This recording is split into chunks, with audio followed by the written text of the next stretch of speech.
So it's the month of November, and normally I just do like one Thanksgiving turkey video and just one side dish for Thanksgiving, and that's it. And I put it up early November. This year's a little bit crazy. I got into Thanksgiving heavily.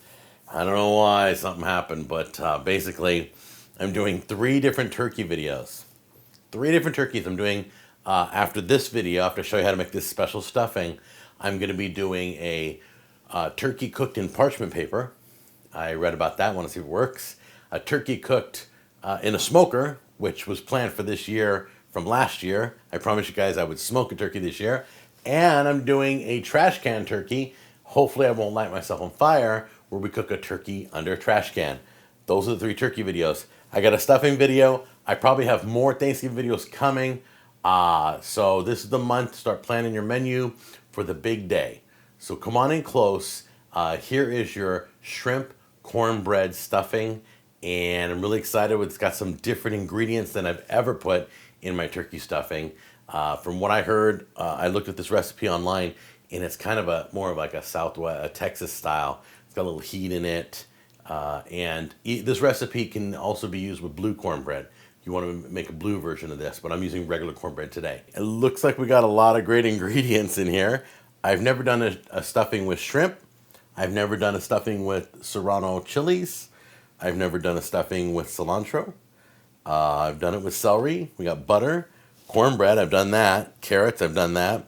And then we have sage and rosemary. And I'm using almost all fresh ingredients except the chicken broth. I'm using out of a package, which is very reputable. So, and then, we got my buddy Jack here. Little Jack Daniel's Tennessee honey whiskey. You can leave this out. I'm just using this to deglaze the pan. Deglazing is when you like saute vegetables and it leaves all those little bits on the pan.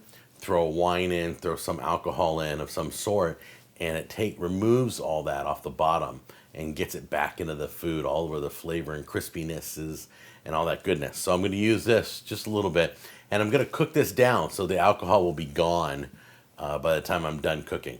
If you brought raw shrimp, then you're going to want to cook it just a little bit on each side, like 2 to 3 minutes. Look at the bag instructions, or just talk to your seafood / butcher. But I already bought cooked shrimp, so I just have to warm it up. So I'm just going to get a little oil going. And be real careful. Anytime you put like anything with little ice chips, make sure it's fully defrost. Mine's going to start making a lot of noise because there's a little bit of water inside. When water hits hot oil, you know what happens. So be careful. Put it in slowly. All right. In fact, put it in before it's hot. I'm just going to basically get it all warmed up. Okay, once you've fully cooked all the shrimp, just put it off to the side. I want you to take the tail off each one. Let it cool. Take the tail off each one and just cut it up into big pieces. In the same pan, make sure all the juice, all the oil's out. Place a whole stick of butter. Make sure it is unsalted. Get that melted. Okay, once you have all the butter melted, throw in all your veggies. We're gonna do the onions, the celery, carrots, serrano chilies. One of my favorite ingredients, garlic.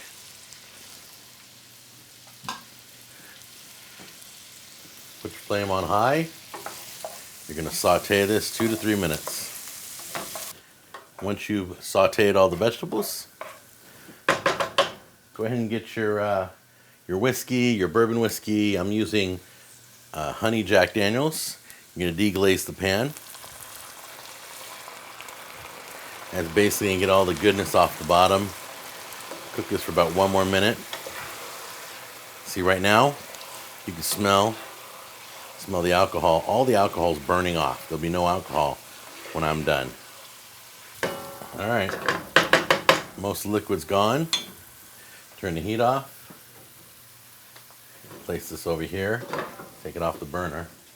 You want to throw in your cilantro, rosemary. You can put in other seasonings too, whatever you like. Marjoram leaves, I think it's called. You can put in thyme if you want. And your sage. Right now I'm only doing cilantro, rosemary, and sage.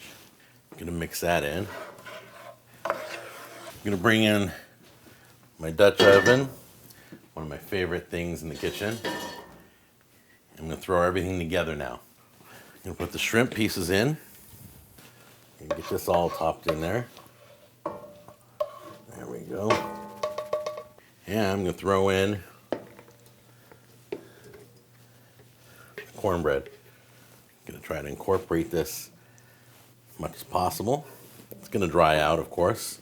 That's why we got the stock working, or the chicken broth working on the side there. We'll bring that in a minute. Take a little bit of your chicken broth, just splash it in there,